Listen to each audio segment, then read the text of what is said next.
हरदम तैयार है, बिल्कुल तैयार है, हरदम तैयार है, बिल्कुल तैयार है, जी जाने से तैयार है, इसीलिए तो हम लहरों के पहरेदार हैं।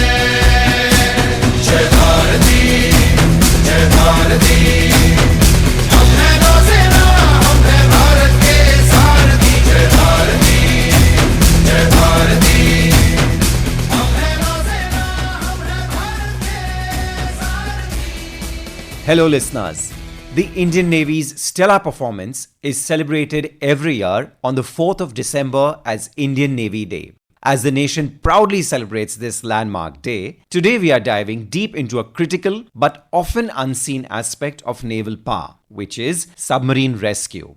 Submarines are one of the most potent assets in any navy, but they operate in an unforgiving environment where a single accident can be catastrophic. To discuss this, we are joined by a subject matter expert, Rescue Operations Manager, Officer in charge of the Submarine Rescue Unit West, Capt.Parag Tiwari, who has been a submariner for over 2 decades. Welcome to the show, Captain. It's a pleasure to be here. You know, for us lay people, it's such a matter of pride to say Captain. It's such a hard-earned honor, and I'm proud to have you here. It's my honor, sir. Thank you so much, sir. So, to put this discussion into the correct context, could you please explain to our listeners about the Indian Navy's submarine arm and why submarine rescue capabilities are so critical for the nation? Certainly, the Indian Navy's submarine arm is often called the silent service. It's a force of highly advanced conventional and nuclear-powered submarines that act as a powerful strategic deterrent. They perform tasks like intelligence gathering, sea denial. Now, sea denial is simply denying someone the presence to be available at sea. For example, if he knows that a submarine is present there, he cannot operate in that region because he can be attacked. Okay, so you're saying you're warding off people, nations, enemies who are unwanted. That's correct. And also safeguarding our maritime interests far from our shores. But this strategic capability comes with inherent risks. A submarine in distress or a dis-sub is one of the most challenging scenarios imaginable. We are talking about a crew trapped hundreds of meters below the surface in total darkness with limited oxygen and extreme pressure. Therefore, a credible submarine rescue capability is a moral imperative. We have a duty to provide our sailors with the confidence that if the worst should happen, we have the means to bring them back home. It's also an operational imperative as it sustains crew morale and ensures the silent service can operate with courage and confidence. Captain, this actually makes my hair stand up. It's giving me goosebumps when you talk about extreme pressure, limited oxygen, and you have a dual responsibility, I would say. Correct me if I'm wrong here. One is towards the nation, of course, and then even towards your fellow crewmen, like you just mentioned. Absolutely. And that is one of the biggest challenges that the sailors, the officers and men know that they will be brought back in case there is any problem anytime. So you're trusting on each other to the fullest to ensure the security of the nation is maintained. Absolutely. Band of brothers. So hats off to you and your entire unit. Well, while you explain the stakes that are involved, could you also give us some insight into the evolution of India's capabilities in this field and where we stand today? Okay, so now it has been a long journey. For many years, India, like most nations, had limited options and relied on international assistance. The major turning point was the decision to become self-reliant. The submarine rescue capability started with the acquisition of INS Nirikshak, which had a submarine rescue bell to undertake rescue operations. The capacity of the submarine rescue bell was limited, and it also required diving to be conducted concurrently for attaching and detaching this rescue bell. Okay. And today we operate a world-class indigenous supported capability. We have joined an elite group of nations which are fewer than a dozen that operate Advanced Deep Submergence Rescue Vehicle DSRV systems. This leapfrogs us from a rescue seeking navy to a rescue providing one. So that's a massive, massive leap. We now have two complete DSRV systems which were purchased from James Fisher Defence, United Kingdom. One which is at the east coast and one at the west. So ensuring comprehensive cover for our entire submarine fleet. So we've really grown in terms of becoming self-reliant. That is true. And managing this situation within ourselves. Correct. And if need be, I would assume even going out and helping other neighboring countries. Absolutely. That's something to be very, very proud of. And you mentioned the DSRV system and the new generation platforms, Nistar and Nipun. So can you tell our listeners a little about this? Actually, that's an excellent question, Nistar and Nipun. So let me bring things in a little bit of perspective here. The bringing in of Nistar and Nipun highlights a completed system. So now let me clarify the roles. The DSRV is the rescue vehicle itself. All right. So it is a sophisticated mini submarine. That is what we can call it. Okay. Nistar and Nipun are the new state-of-the-art diving support vessels which also carry out the roles of motherships. Now, motherships are ships that can carry, deploy and support these DSRVs. Okay. So this DSRV system is the heart of the operation when we are undergoing a submarine rescue. So now this system can be flown by a heavy lift aircraft to any location in the world. Thereafter, the system is positioned at the rescue site by a suitable mothership. Once on site, the side scan sonar or the triple S locates the disabled submarine. The ROV or the remotely operated vehicle carries out the survey of the submarine hatch to clear any obstructions. The DSRV thereafter dives, locates the disabled submarine using its advanced sonar and mates with the submarine's escape hatch. All right. It can then transfer about 14 personnel at a time, bringing them safely back to the mothership. The motherships, Nistar and Nipun, are also equipped with advanced medical facilities to treat the rescued crew, including the various decompression related complications.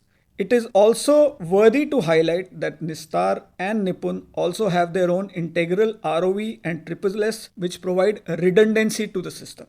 So thank you for, elaborating on that, because for our listeners, for me, for everybody out there, these kind of fine details are something which is hard to get and also very interesting to understand. Yes. Because we always look up to our defense forces, whether it's the army or the navy or any kind of service which is protecting the nation and citizens, and we always want to know more. So I'm sure our listeners are getting in a lot more detail now, and all the fascination that exists, I'm sure it's only going to build up.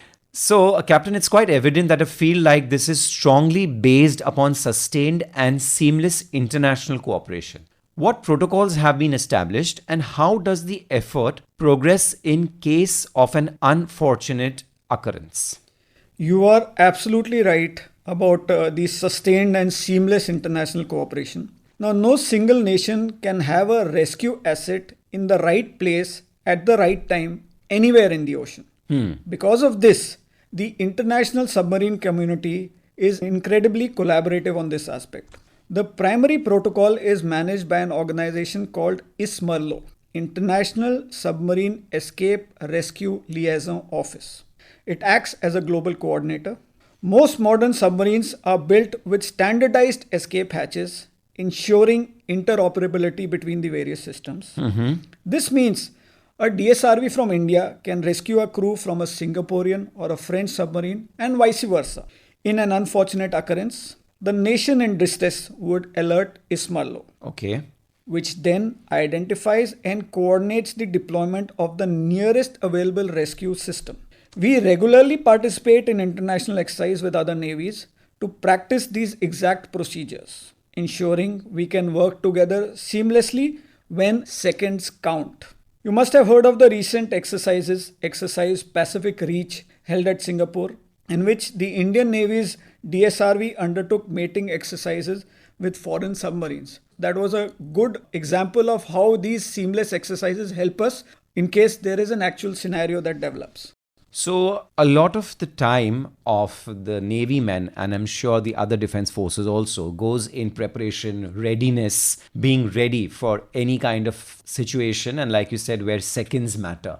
Absolutely. In fact, one of the major things of the armed forces, either war or prepare for it, be ready for it, practice for it. And that's what we need to keep on doing. What are the technical challenges that have been faced or may be faced, and how do we cater to such scenarios? See, the challenges are immense. The first and the biggest and the greatest is time. A crew in distress has limited supply of oxygen and is dealing with buildup of carbon dioxide inside that capsule. We are always in a race against the clock. The second is location. Finding a disabled submarine on the vast dark seabed is like finding a needle in a haystack. This requires side scan sonar and remotely operated vehicle operations. The third is the environment, the unforgiving environment. The DSRV pilot has to operate in near zero visibility under strong sea currents and at extreme depths under extreme mental pressure. He must precisely mate the DSRV with the submarine's hatch, which may be tilted at a difficult angle on the seabed. And finally, there is the medical challenge. Rescued submariners may suffer from depression or decompression sickness or bends. This is why the motherships like Nistar and Nipun, with their onboard medical teams and recompression chambers, are not just support vessels, they are floating hospitals essential to the crew's survival. So that forms the entire gamut of this setup. So, it's a long process, right from location, that is finding, it's a race against time, like you said. It's also about the environment, and finally taking care of fellow men who could unfortunately be injured or in distress. That is true. And it has to be a very systematic and time-bound process to ensure we get everybody back. Right, sir. And here also what comes to my mind is teamwork, which plays a very key role. That is the very basis of this entire setup. The backbone. Very basis, yes. So it is truly a very daunting field, and one which needs a lot of courage, it needs a lot of dedication, and of course patriotism. Finally, what is the Indian Navy's vision for the future in this field? See, in this field, the vision is twofold. First, to enhance our contribution to complete self-reliance in this niche and critical technology by mastering this operation, maintenance and future development of such a system indigenously. Second is to solidify India's role as a preferred security provider and first responder in the Indian Ocean region. By possessing this world-class capability, we are not just protecting our own fleet, we are extending a reliable safety net to all friendly nations in the Indian Ocean region. It's a powerful tool of marine diplomacy, reinforcing our position as a responsible and capable partner in the region. Wow. So we're so glad we had the honor of having you here in the studios, because you've given us so many insights across your 2 decades of career in this field with the Indian Navy. And this very fascinating and crucial topic would require a lot of detailing, a lot of explanation, which, sir, you've done so well. It's been very intriguing listening to you. And thank you so much for shedding light on the incredible work being done by the Indian Navy's silent service, so to say, and their guardians in the deep. It's been an absolute pleasure to be here. In the end, I would just like to say that this is a system we feel we should never have to use actually. But in case so required, the Indian Navy is poised to provide this support to our own shipmates or anyone else who needs it. They can be rest assured that we are always ready and we will get them back. Thank you once again, sir. And it's been my pleasure and an honor for us here at All India Radio to host you. So do stay tuned in, and we are happy to have this as part of the Indian Navy's celebration going on the occasion of the Indian Navy Day, which is celebrated on the 4th of December. Thank you, sir, and Vande Matram, Jai Hind. Thank you so much. Jai Hind. Sagar